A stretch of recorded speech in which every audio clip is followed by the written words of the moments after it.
Centenares de años antes de la Reforma, tenían la Biblia manuscrita en su propio idioma. Poseían la verdad sin adulteración y esto los hacía objeto especial de la persecución del poder papal, que lejos de conservar la pureza, la humildad y el amor de los primeros cristianos, se había corrompido en pos del poder. La palabra de Dios había quedado encerrada dentro de los límites de idiomas conocidos solo por la gente instruida, dejando al pueblo desprovisto de principios y sumido en la más terrible degradación.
Bueno, familia, entonces entramos de lleno al tema de hoy. El cuarto tema de la serie se titula de la siguiente manera: Tocando a los intocables.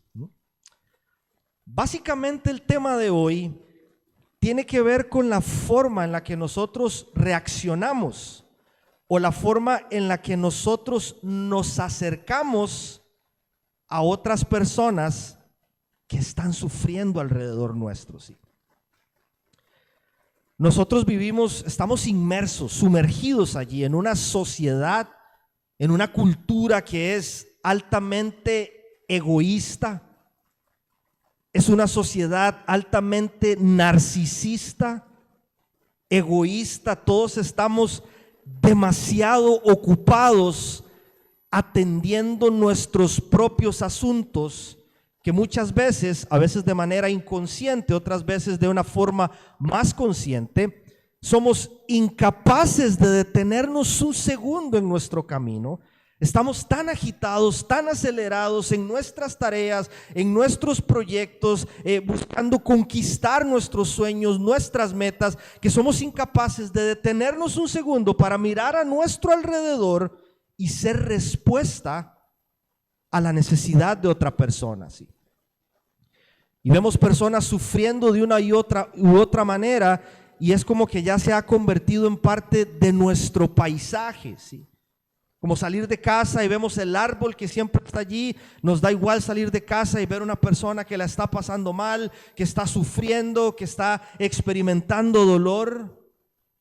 Es como que ese ocupismo en el que estamos metidos, trabajo, familia, ministerio, hijos, relaciones, esto, lo otro, nos ha cauterizado el corazón, nos ha vuelto insensibles a la necesidad del otro, ¿no? Entonces estaba mirando allí un video de estos que hacen ahora, que son muy comunes, que son como experimento social, y el video era un grupo de personas, llegaban a un restaurante y empezaban a charlar con el mesero. Obviamente el mesero también era parte del experimento, ¿no?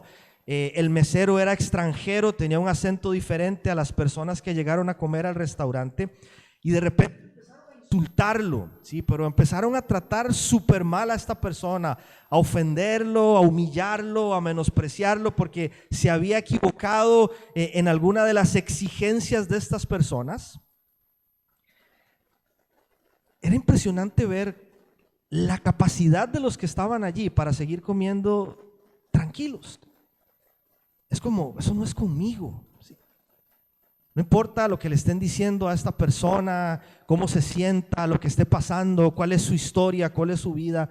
Nadie fue capaz de levantarse y decir: hey, wow, eso no está bien, ¿sí? Nadie. La dinámica transcurrió de manera normal para quienes estaban ahí. Y es que cuando nos duele a nosotros, ¿sí? Cuando algo nos afecta a nosotros, cuando nos incomoda a nosotros, nosotros somos capaces de mover lo que sea necesario, ¿sí? Somos capaces de llamar a quien sea necesario. Vamos a donde sea necesario. Damos lo que sea necesario con tal de aliviar ese dolor. Con tal de que ese sufrimiento desaparezca de nuestras vidas. Pero qué difícil en 2023 se nos está haciendo a nosotros reaccionar de esa misma manera cuando es mi vecino el que sufre. Porque si me asomo por la ventana de mi casa y veo al vecino sufriendo, bajo la cortina para no enterarme de lo que está pasando.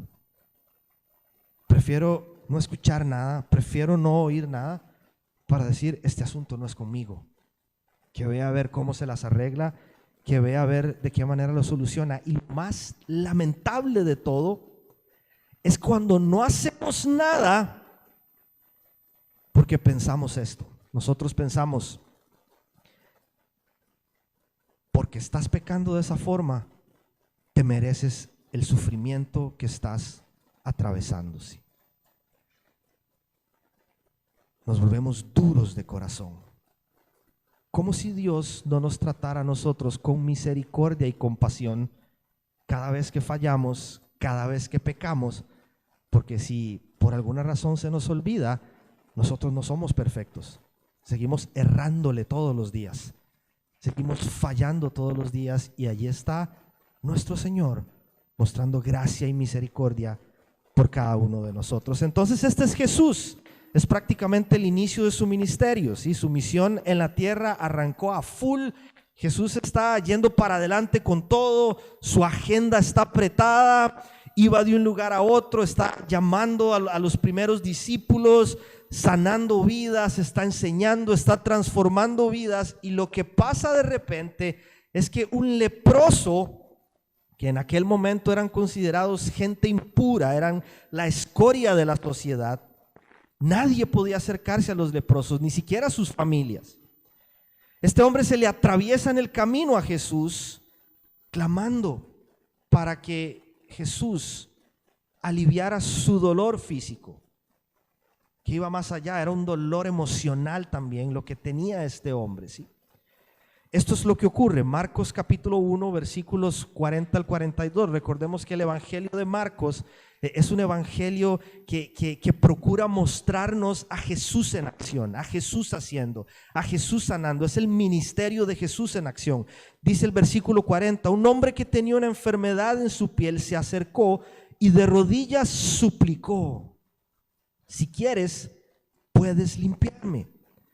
Dice el 41, movido a compasión, Jesús extendió la mano y tocó al hombre diciéndole, si quiero, queda limpio.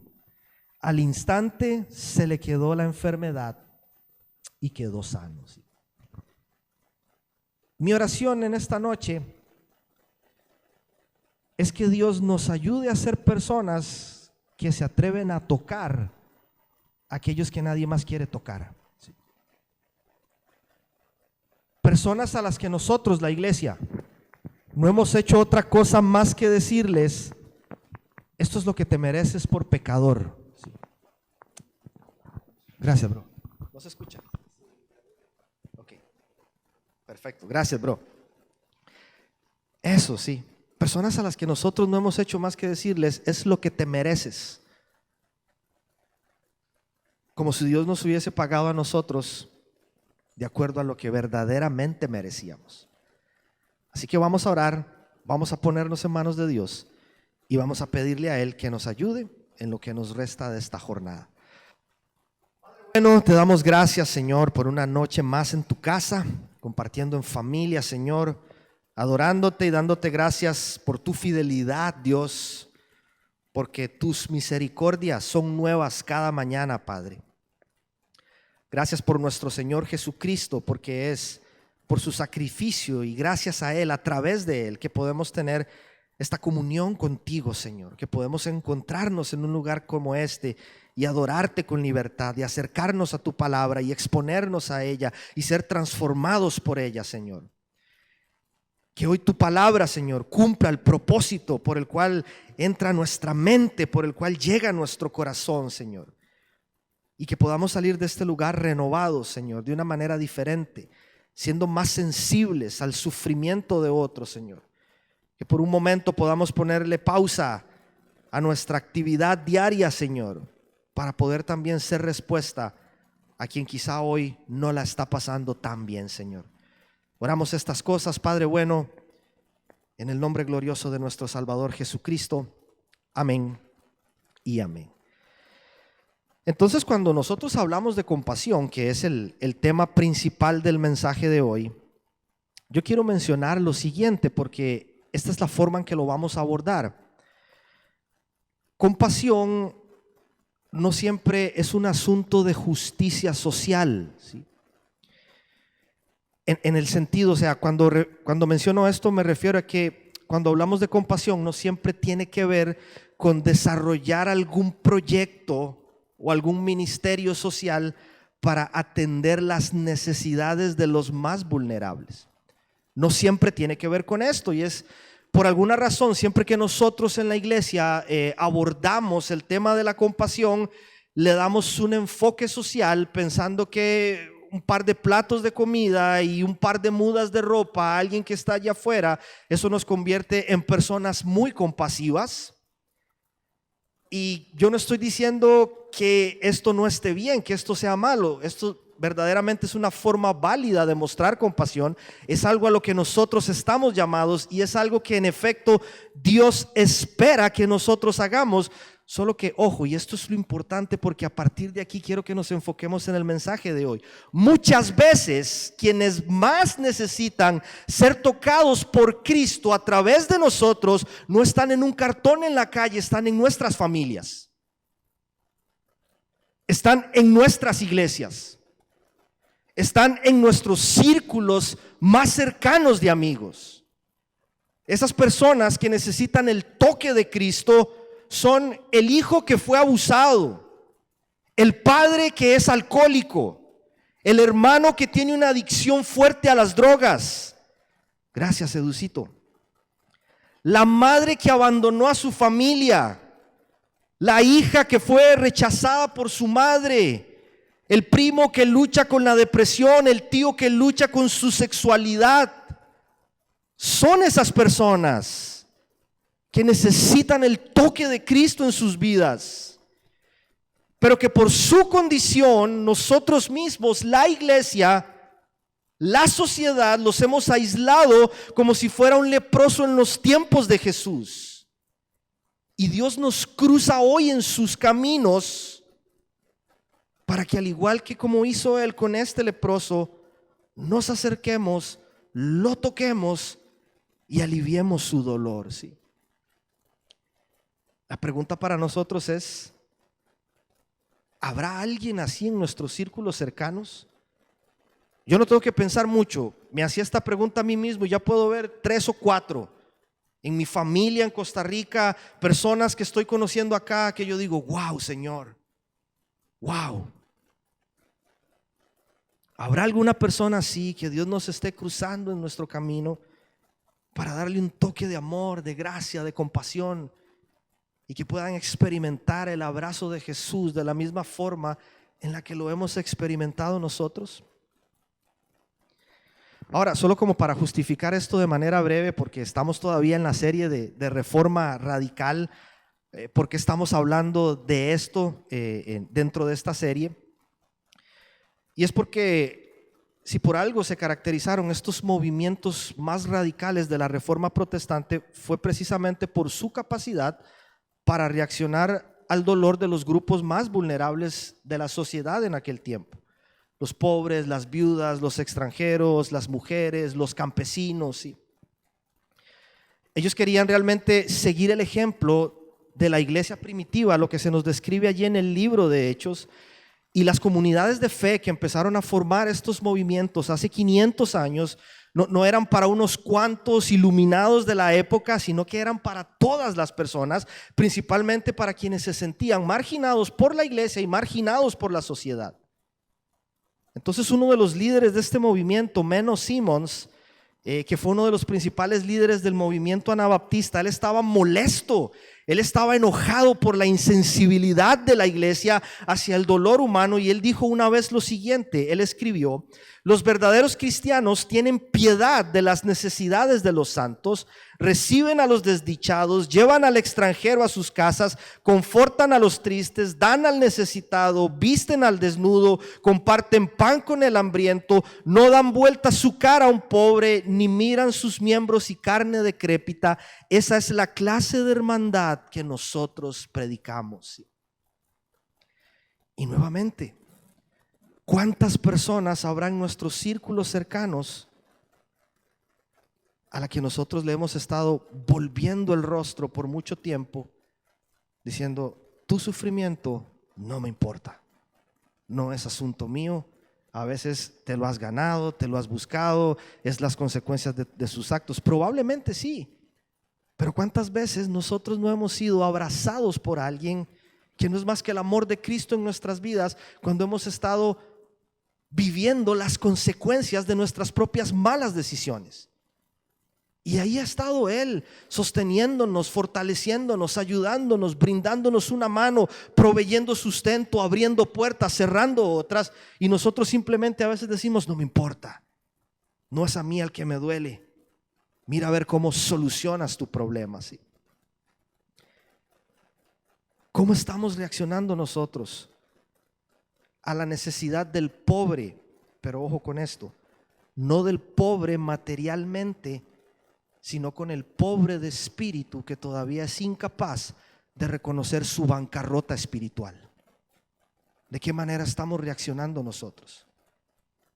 ¿Somos insensibles, duros, olvidadizos de la obra de Dios a través de Cristo en cada uno de nosotros? ¿Sí? Compasión no tiene que ver solamente con el que necesita un pedazo de pan en la calle. Claro que sí, eso es parte, pero compasión genuina como la de Jesucristo tiene que ver con atender el dolor de quien tiene un agujero enorme en su alma y que está buscando llenarlo, obviamente sin poder lograrlo con lo que este mundo le ofrece: placer, hedonismo, egoísmo, orgullo, droga, sexo, tantas cosas. ¿Cómo estamos reaccionando nosotros? Entonces, 3 principios bíblicos que nosotros aprendemos de Jesús a partir de este texto con respecto a la compasión. Ahí van a ir apareciendo en la pantalla. El número 1, la compasión nos hace ver a las personas no por lo que son hoy, sino por lo que un día llegarán a ser en Cristo. Nos lleva a ver a las personas no como un medio, sino como un fin. El fin de nuestra misión, que es transformar y sanar vidas en el nombre de Jesús. Se trata de entender que por pura gracia, no hay otra razón, no es por mérito, no es por nuestra capacidad, no es por nuestros recursos, que por pura gracia somos ese puente a través del cual una persona puede ser tocada, sanada y transformada por Jesucristo. Dice el versículo 40: un hombre que tenía una enfermedad en su piel se acercó de rodillas y suplicó: si quieres, puedes limpiarme. ¿Sí? Ojo el planteamiento de este hombre a Jesús. Si quieres, ¿sí? Él sabe que Jesús puede. Él no está dudando de la capacidad de Cristo para sanar su enfermedad, pero hacerlo no es algo que dependa de la voluntad de este hombre, sino de la voluntad de Dios. Por eso plantea la pregunta correcta: yo sé que tú puedes, pero necesito saber si quieres sanarme. Y allí está el hombre. No tiene nada que ofrecerle a Cristo. Él no se presenta a Cristo con una bolsa de dinero. No trae un montón de gente: maestro, ¿quieres sanarme? Mira el montón de gente que traje para que se sume a tu movimiento. Tampoco trae eso. No era una persona influyente en la sociedad que tenía los contactos adecuados para que Jesús avanzara en su ministerio. Era un don nadie, considerado escoria por la sociedad. Y aunque la ley establecía efectivamente que las personas debían tener ciertas consideraciones particulares con quienes padecían esta enfermedad. Como en muchas otras ocasiones, los religiosos de aquella época habían llevado esto a otro nivel. Lo habían convertido en una tradición hueca, absurda, religiosa, sin sentido. Ellos decían que a un leproso no se le podía saludar. Algunos decían, ni siquiera lo puedo voltear a ver a los ojos, porque sentían repulsión de solamente verlo.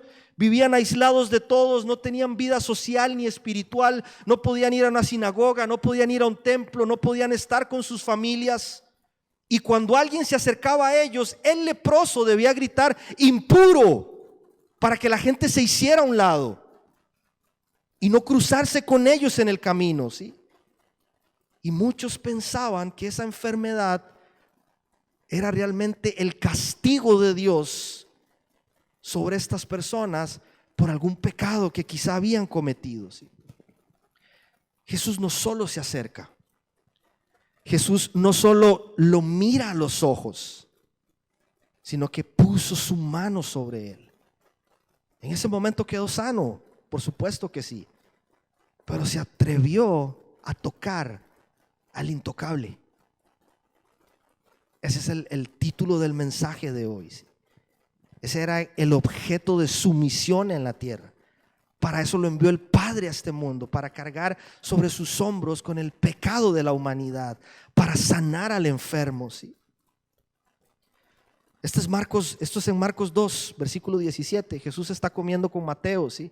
El recaudador de impuestos. Este tipo es un traidor para los judíos, porque recauda impuestos de Israel y se los entrega a Roma. ¿Qué clase de traidor sos? ¿Por qué estás comiendo con él?, le dicen. Marcos 2, 17. No son los sanos los que necesitan médico, sino los enfermos, y yo no he venido a llamar justos, sino a pecadores.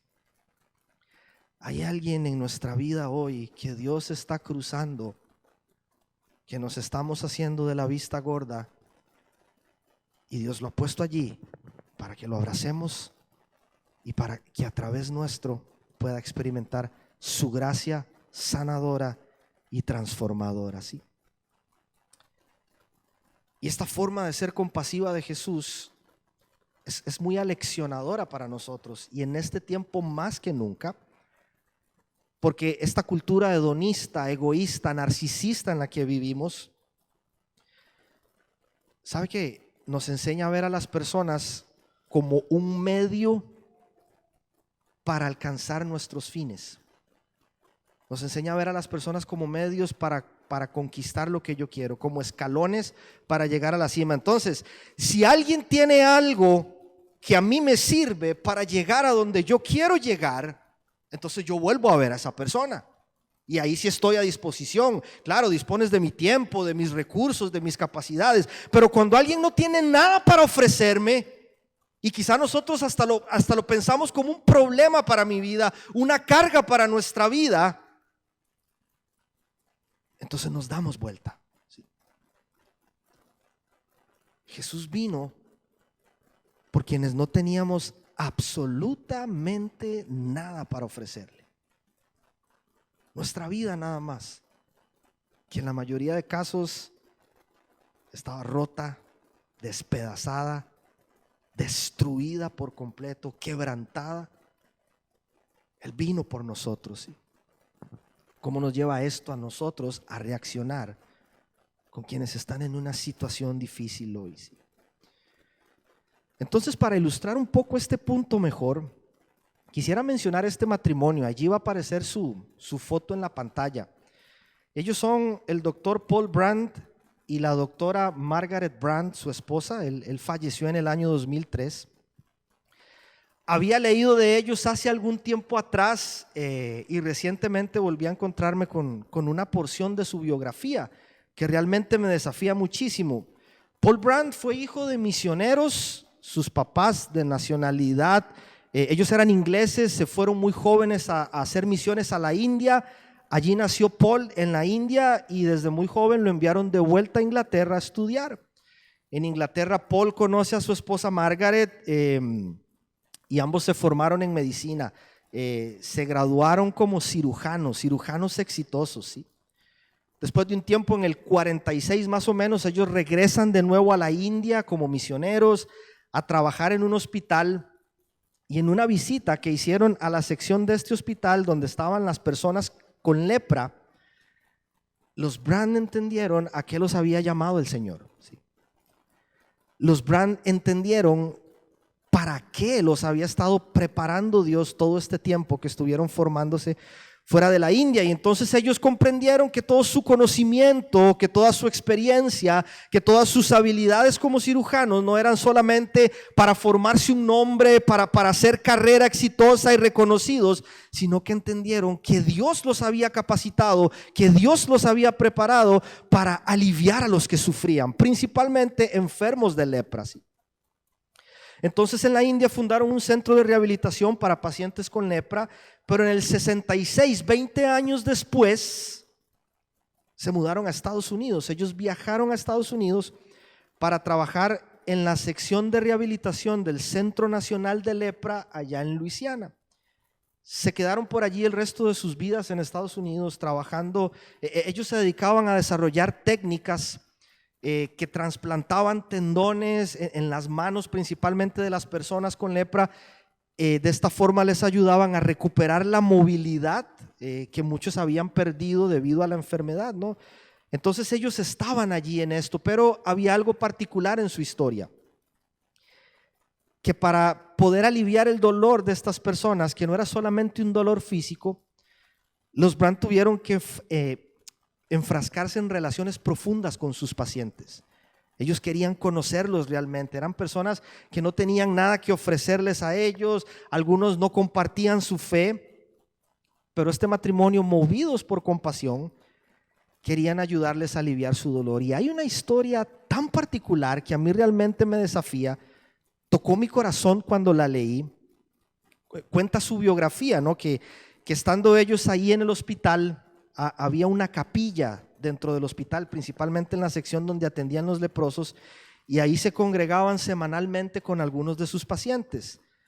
Cuenta la biografía que el doctor Paul Brand era la persona que predicaba en estos servicios, preparaba el sermón y le predicaba a las personas que se congregaban. Y un día la persona que escribió esta biografía dice que los visitó allí donde estaban en el hospital, trabajando con los pacientes, desarrollando todas estas investigaciones para aliviar su dolor.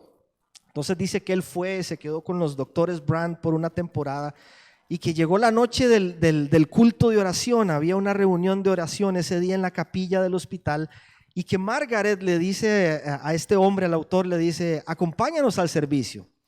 Y el tipo le dice: bueno, está bien, yo los acompaño. Pero además le dijo: y te invito a que te sumes hoy al coro y cantes con nosotros. Y entonces ahí el hombre le dice como: no, ¿cómo se te ocurre? O sea, yo en mi vida he cantado. ¿Cómo pretendes que voy a ir a un servicio a cantar cuando es algo que yo nunca he hecho, ¿no? La mujer le insistió: vamos, canta con nosotros, ven al servicio. Y él seguía diciendo: jamás, yo nunca he cantado. Entonces la mujer lo miró y le respondió de la siguiente manera. Le dijo: tranquilo, no te preocupes, porque no son muchos los que vienen a esta reunión, y casi el 90% de los asistentes son sordos debido al tratamiento que reciben. Así que no importa cómo cantes, ven al servicio con nosotros, ¿sí? Dice Philip Yancey, que es el autor de la biografía, que la predicación de Paul Brand era digna de la abadía de Westminster. Dice que Brand predicó como los mejores predicadores que ha escuchado en toda su vida, y lo estaba haciendo para 8 leprosos que no escuchaban absolutamente nada, ¿sí? Esto escribe Yancey en su libro. Él dice: había pasado horas meditando y orando para preparar este sermón. No importaba que fueran un grupo de don nadie medio sordos. Brand habló como un acto de adoración de alguien que cree verdaderamente que Dios se presenta cuando hay 2 o 3 reunidos en su nombre. La mayoría de oradores que conozco sacan provecho de sus pensamientos dando discursos a diferentes multitudes. En cambio, Brandt, que tenía más profundidad espiritual, intelectual y teológica que cualquier otra persona que yo hubiera conocido, presentó la mayoría de sus discursos a un grupo de leprosos en la capilla del hospital. Yo digo, ¡wow! Cuánto que aprender para la cultura de iglesia de este tiempo, que si no vemos un auditorio lleno, nos desanimamos. Ese no es el modelo de Jesús. Predicó a multitudes, pero le predicó a uno, le predicó a 12, se sentaba a comer con una persona. Enfermos, leprosos, marginados de la sociedad. Y allí está Paul Brandt y su esposa Margaret Brandt, con un currículum de este tamaño, pudiendo estar dirigiendo uno de los mejores hospitales en el mundo, predicándole a 8 leprosos que no escuchaban nada, pero que por el amor de este matrimonio empezaron a ser transformados por la misericordia, la gracia y el amor de nuestro Señor. ¿Sí? Ellos son gente que entendieron, ¿sí?, que no se trata de lo que yo puedo recibir, sino de lo que fuimos enviados a dar. En Cristo ya lo recibimos todo. Ahora somos enviados por gracia y misericordia a dar a aquellos que están con necesidad. Sí. Cuento otra historia. Hay un tipo, Sadán, se describe en esta biografía, era uno de los pacientes de Paul Brandt en la India, y él luchó con lepra por toda su vida. Sí.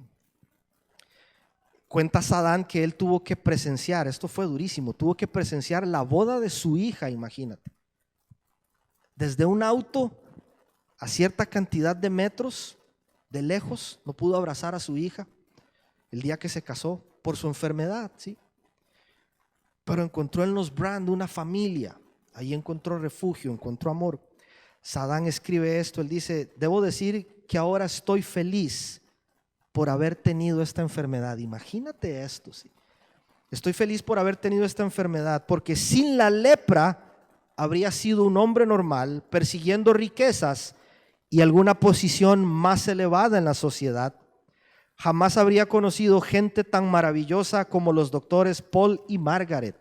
Jamás habría conocido al Dios que vive en ellos. La compasión, familia, debe llevarnos a vivir de tal manera que otros puedan ver al Dios que vive en nosotros. Me desafía muchísimo. Me desafía muchísimo Jesús, mi Señor, por supuesto, pero hombres y mujeres como Paul y Margaret a vivir de una manera distinta en nuestra sociedad. ¿Sí? Entonces, número 1, la compasión nos hace ver a las personas no por lo que son hoy, sino por lo que llegarán a ser en Cristo.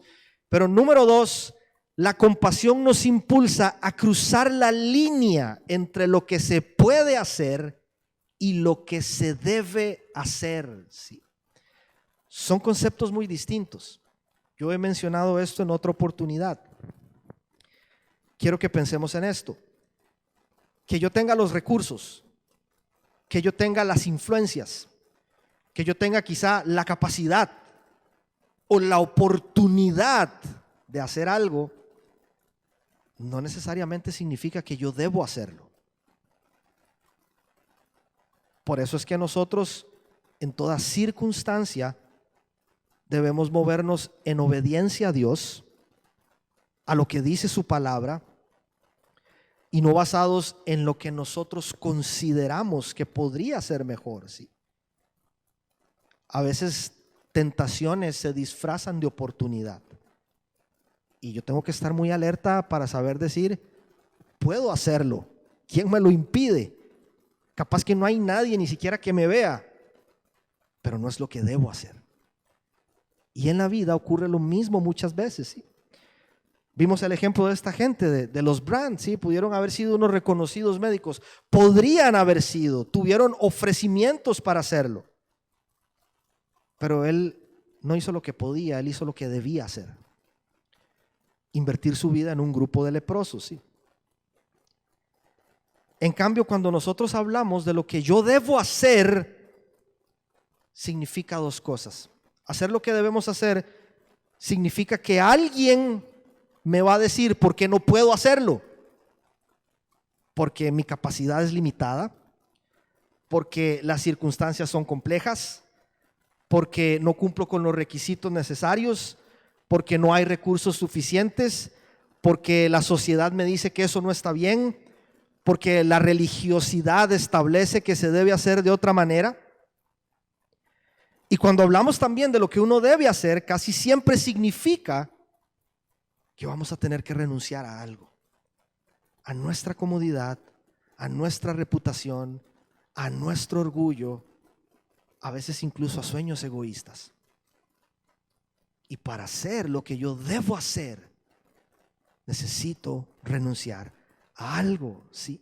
Este es Jesús, como muchas otras veces, atreviéndose a cruzar la línea, ¿sí?, entre lo que se puede hacer y lo que se debe hacer. Dice el 41, movido a compasión, Jesús extendió la mano y tocó al hombre, ¿sí? Es que según la tradición Jesús no podía hacerlo, ni siquiera podía estar cerca de este hombre. ¿Podía sanarlo? Claro que sí, tenía el poder, tenía la autoridad, pero no lo hizo porque era lo correcto ante el público. La gente lo que le decía a Jesús, usted lo que tendría que hacer es despachar a este tipo, hacerlo a un lado, decirle que se vaya. Pero Jesús lo sanó porque podía, pero era lo que debía hacer.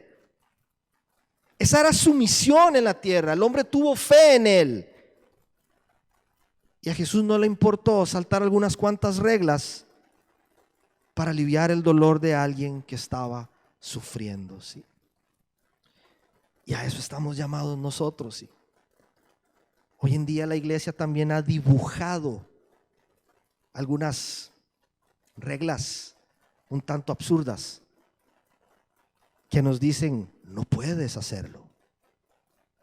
La pregunta es si eso es lo que debo hacer, si es lo que Dios me está enviando a hacer, si es lo que el Espíritu me está guiando a hacer, si es lo que su palabra me indica que yo debo hacer, ¿sí? Va a aparecer ahí en pantalla otra imagen. Este es otro hombre que desafía mi fe en este tiempo. Él es otro doctor Robert Coles. Aún está vivo, tiene 94 años. Voy a leer algo del currículo de este hombre, ¿sí? Estudió literatura inglesa en Harvard, donde se graduó magna cum laude.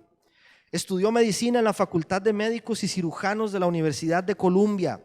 Después de realizar una residencia en la Universidad de Chicago, realizó residencias psiquiátricas en el Hospital General de Massachusetts. Se unió a la Fuerza Aérea en el 58 y se le asignó el rango de capitán. Su campo de especialización era la psiquiatría. Se desempeñó como jefe de servicios neuropsiquiátricos en la base de la Fuerza Aérea en Mississippi, donde fue dado de baja con honores en 1960. Regresó a Boston, terminó su formación en psiquiatría infantil en el Hospital de Niños y además a lo largo de su carrera ha recibido premios como el Pulitzer a la obra del ámbito general, Premio Nacional de Libros y otra cantidad de premios por los libros que él ha escrito, ¿sí?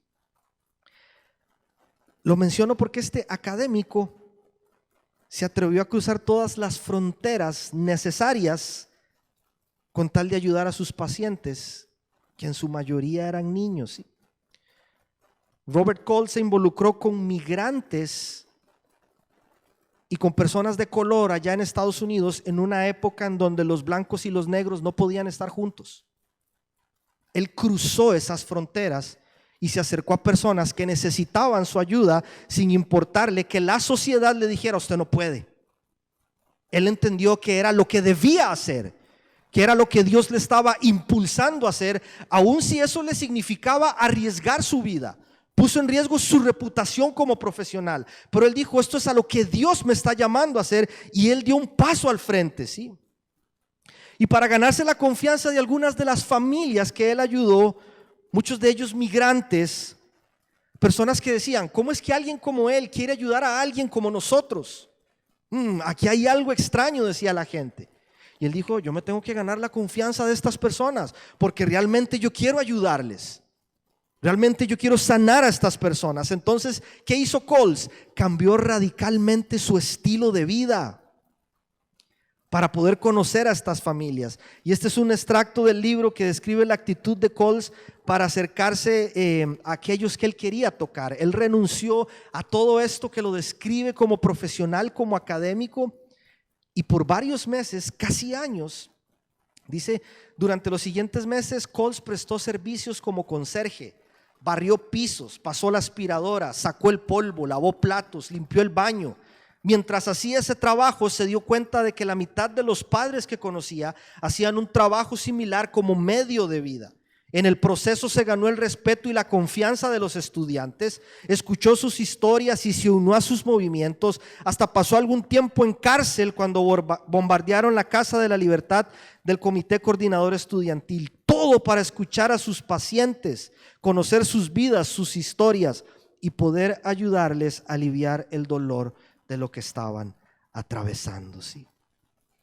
Y uno lee la vida de Robert Coles rápidamente y es una descripción de la actitud de Cristo que se describe en Filipenses capítulo 2, a la cual nosotros también somos llamados a poner en práctica, a imitar una actitud que no se aferra a las cosas, sino que renuncia voluntariamente para hacer lo que nosotros debemos hacer. Dice Filipenses 2 versículos del 3 al 7, no hagan nada por egoísmo o por vanidad. Solo esas primeras 3, 4, 5, 6, 7 palabras ya es totalmente contracultural. Eso es una oración contra cultura de la forma en la que vive la sociedad en este tiempo. Todo lo hacemos por vanidad, para vernos lindos, para que la gente nos dé reconocimiento, para demostrar nuestras capacidades. ¿Cuántos sabemos? Esto dice la palabra de Dios. No hagan nada por egoísmo o por vanidad. Nada es nada. Más bien con humildad, aquí viene lo difícil, ¿sí? Consideren a los demás como superiores a ustedes mismos. Y en la iglesia donde hemos desarrollado una cultura también donde los que están de líderes, los que están al frente de la iglesia, tienen que ser considerados como wow. Consideren a los demás como superiores a ustedes mismos. Cada uno debe velar no solo por sus propios intereses, sino también por los intereses de los demás. La actitud de ustedes debe ser como la de Cristo Jesús, que siendo por naturaleza Dios, no consideró el ser igual a Dios como algo a que aferrarse. Por el contrario, se rebajó voluntariamente, tomando la naturaleza de siervo y haciéndose semejante a los seres humanos. A veces toca, familia, muchas veces toca renunciar a algo, soltar algo, con tal de tocar la vida de alguien y que pueda experimentar el amor y la gracia de nuestro Salvador. ¿Sí? Coles no solo quería diagnosticar una enfermedad, ¿sí? Él no solo quería medicar tratamientos para ganar algo de dinero. Sus pacientes no eran un medio para amasar una fortuna. Sus pacientes eran el fin por el cual Dios le permitió prepararse para sanar sus vidas, para ayudarlos en su dolor, ¿sí? Y él quería entrar en esas familias, conocer su cultura, sus luchas, arrancar las etiquetas de prejuicio. Y cuando leía su historia me desafiaba porque él hablaba mucho del arte de observar a las personas para poder conocerlas, ¿sí? Pero yo pensaba en la urgente necesidad que tenemos nosotros de aprender a observar. Sé que esto suena contradictorio, pero de aprender a observar escuchando. Tenemos que observar con nuestros oídos, porque con nuestros ojos podemos ver cómo es alguien, alto, bajo, delgado, un poco más grueso. Escuchar nos permite saber quién es alguien, nos permite conocer su historia, nos permite saber de dónde viene, nos permite saber qué le pasó y por qué está actuando de esa manera. Es ponernos en los zapatos de alguien y experimentar su dolor. Y son dos cosas distintas, porque conformarnos con lo que vemos, renunciando a la oportunidad de escuchar a otros, es la causa de una sociedad que está enferma de prejuicio. Enferma de prejuicio. Es que creemos que porque vemos a alguien y en 5 segundos lo examinamos, ya yo sé cómo es esa persona. Y me privo de la bendición de poder conocer a alguien por lo que verdaderamente es, por quién verdaderamente es, por lo que vale. Necesitamos ser más como Jesús, más como Robert Coles, dispuestos a conocer a las personas por lo que son para poder transformar su vida. Y número 3, con esta termino, le pido a alguno de los muchachos si me ayuda por acá. Compasión se trata de administrar la gracia de Dios a quienes aún viven en desgracia. ¿Sí? Gracia es la cura para un mundo en desgracia, y de acuerdo a la palabra de Dios, nosotros somos enviados a dar de aquello que por gracia hemos recibido. ¿Sí? Mateo 10, versículo 8, sanen a los enfermos, resuciten a los muertos, curen a los que tienen lepra y expulsen a los demonios, den gratuitamente como han recibido. Cristo no está viendo al leproso, aunque efectivamente esta era la condición de este hombre y era lo que Jesucristo tenía frente a sus ojos. Pero él vio más allá de una piel destruida, maloliente. Cristo vio el objeto del amor del Padre, por quien le envió a él a la tierra. Vio a alguien portador de su imagen. Cada vez que tenemos a alguien enfrente, conocido o que estamos conociendo por primera vez, ¿qué vemos? ¿Qué vemos? Vemos el exterior, nos fijamos a ver ahí si está prolijo, si está sucio, si tiene ropa de marca o si no es de marca. Empezamos a ver todas estas cosas, vemos su lenguaje, sus señas, o nos empezamos a fijar en sus malos hábitos quizá. O vemos un portador de la imagen de Dios, el objeto del amor y de la gracia de Dios, por quien envió a su Hijo a derramar su sangre en la cruz. ¿Qué estamos viendo nosotros? Un desgraciado, según el diccionario, es una persona que carece de gracia, alguien que es miserable, que sufre, que no le encuentra gozo ni sentido a la vida, alguien que siempre está triste, que está desesperado, que está cansado, que está agobiado. Leo esa definición y me describe a mí. Eso era yo sin Jesucristo, un miserable, cansado, agobiado, desesperado, sin encontrarle sentido a la vida. Esa es mi historia, esa es nuestra historia, hasta que Cristo se cruza en nuestro camino y nos toca por gracia. Ocurre lo mismo que pasó con el hombre que describe la historia de Marcos capítulo 1, dice el versículo 42, y al instante se le quitó la enfermedad y quedó sano. Nunca, familia, nunca, por más que nos esforcemos, por más que lo intentemos, nosotros nunca vamos a poder mostrar verdadera compasión hacia otros si no hemos entendido primero la compasión que en Cristo Dios ha mostrado por cada uno de nosotros. Solo cuando yo entiendo eso, la misericordia de Dios, la gracia de Dios, el favor de Dios sobre mi vida, yo puedo voltear a ver aquella persona que la sociedad o la iglesia dice: no sos merecedor de nada, pero ¿quién de nosotros lo era? Y podemos acudir por la gracia de Dios, impulsados por el Espíritu Santo, a tocar. ¿Sí? Tenemos que estar atentos, porque no pocas veces podríamos pasar muy rápido, cruzar la línea de ser dispensadores de gracia, de amor, de perdón, de compasión, de misericordia, a convertirnos en personas insensibles que piensan que alcanzamos un nivel de superioridad moral que nos coloca en una mejor posición de aquellos que están sufriendo, que están en el mismo lugar donde nosotros un día estuvimos.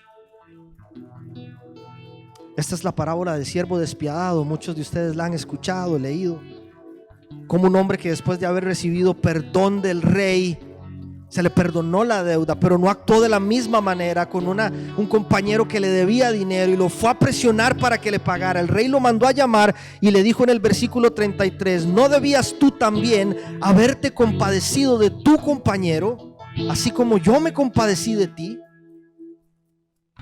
¿Cómo estamos reaccionando nosotros cuando somos testigos de lo que Dios ha hecho en nosotros? Y aquí lanzo esta pregunta para nosotros: ¿cuándo fue la última vez que hicimos algo, que renunciamos a algo para aliviar el cansancio del otro? No hay que ir muy lejos. ¿Cuándo fue la última vez que renunciamos a nuestro tiempo de descanso de redes sociales o de lo que sea que hagamos en casa para hacer algo y aliviar el cansancio de nuestra esposa o de nuestro esposo, si es mujer? ¿Cuándo fue la última vez que hicimos algo lindo por alguien de nuestra comunidad de fe que no la está pasando bien sin que nos lo pida? Voy a ir a dejarle algo de comer para que sepa que estamos con ellos, que les amamos, que les cuidamos, que los tenemos presentes. ¿Cuándo fue la última vez que le fuimos a tocar la puerta a alguien para decirle alguna forma en la que puedo servirte, en la que puedo ayudarte, cómo puedo estar orando por vos? Tenemos que dejar de vernos a nosotros mismos. Somos narcisos, estamos enamorados de nosotros mismos, incapaces de voltear a ver a nuestro alrededor, ¿sí? Y ya la lepra no es una enfermedad tan infecciosa como hace tantos años, ¿sí? El tratamiento adecuado es efectivo y reduce las posibilidades de discapacidad en las personas, pero hay muchas personas que lo padecen en este tiempo. El tema es que no solo ellos, y sin Jesucristo todos nosotros lo padecemos. Una lepra que nos carcome el alma, que nos destruye y que nos lleva lentamente a la muerte eterna. Y de no ser porque Jesús escuchó nuestro clamor y se cruzó en nuestro camino, no habría chance para nosotros. Y eso tiene que llevarnos hoy a vivir de una forma distinta, de una forma que marque diferencia. Vamos a orar. Yo le invito a que se ponga de pie, ore con nosotros. Vamos a darle gracias al Señor por este tiempo.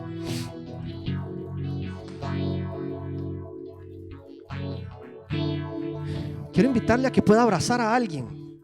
Jesús tocó a esta persona y hoy yo quiero que entre nosotros podamos sentirnos abrazados, sentirnos hermanos, sentir que podemos tocarnos con respeto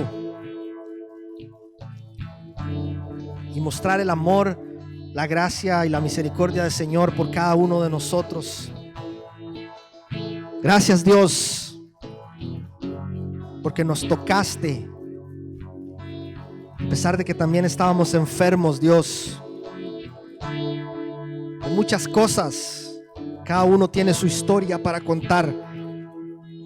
Cada uno tiene su historia, Señor, del lugar del cual nos rescataste, papá. Gracias por tocarnos, por sanarnos, Dios, por transformarnos y darnos la oportunidad de ser nosotros, tu iglesia, tu cuerpo en la tierra, capacitados, guiados y dirigidos por tu Espíritu Santo, Señor, para tocar, Señor, a quienes están sufriendo, papá, a quienes están desconsolados, desesperados, porque sufren, Señor, con alguna condición que los tiene esclavizados. Te pido, Padre, en el nombre de Jesús, que nos despiertes de la insensibilidad que nos abraza hoy, Señor. Que no tenemos que ir muy lejos a veces, Dios, para mostrar compasión. A veces la necesidad es allí mismo, en nuestro hogar, en nuestra familia. Mostrar compasión por mi cónyuge, por mis hijos, por mis padres, por mis hermanos, por un primo que quizá está luchando con algo, que quizá en algún momento tomó decisiones que afectaron su vida. Hoy, Señor, necesita escuchar que tú le amas, Dios. Necesita escuchar que alguien derramó su sangre por él, que alguien dio su vida por ella, que hay esperanza en medio de su dolor, que hay esperanza en medio de su sufrimiento, que hay esperanza en medio de su tristeza. Ayúdanos, Padre, en el nombre de Cristo Jesús. Hoy quiero orar por mis hermanos, Dios. Oro por mi hermano, por mi hermana que está aquí al lado mío, ya sea que forme parte de mi núcleo familiar o no.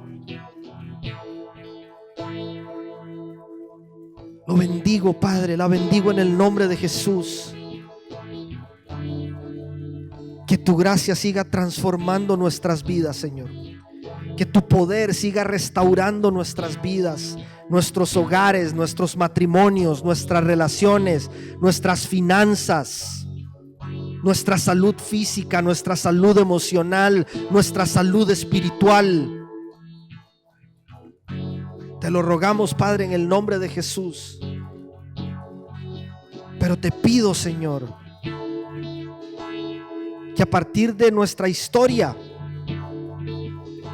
aquella historia quizá de fracaso, de derrota, de dolor, de sufrimiento, Señor, sea la herramienta que hoy usas para que a través de eso podamos consolar a otros, Señor.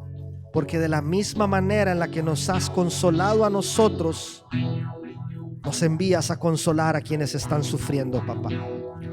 Ayúdanos, Dios, a ser una iglesia sensible a las necesidades de la gente, a las necesidades del mundo, a las necesidades de tu pueblo, de tu iglesia, Señor. Pero hacerlo de manera responsable, papá. Empezando, Señor, por nuestro círculo inmediato, por nuestro metro cuadrado. A veces somos muy activos en la vida de iglesia, en la dinámica ministerial, Señor, sin ser consecuentes de la misma forma en nuestro hogar, Señor. Pero allí es donde debemos empezar, papá. En nuestra Jerusalén, en nuestra tierra, en nuestro círculo, en nuestro hogar, en nuestra familia. Ayúdanos ahí a marcar diferencia, una diferencia que transforma, que sana vidas y que su influencia se extiende a otros círculos, Señor. Te lo rogamos, papá. Gracias, Señor, por esta noche. Nos ponemos en tus manos, Dios. Llévanos con bien a nuestro hogar y que podamos seguir reflexionando en todas estas cosas. Que tu palabra nos transforme una vez más. En el nombre de nuestro Salvador y Rey Cristo Jesús, oramos estas cosas. Amén y amén.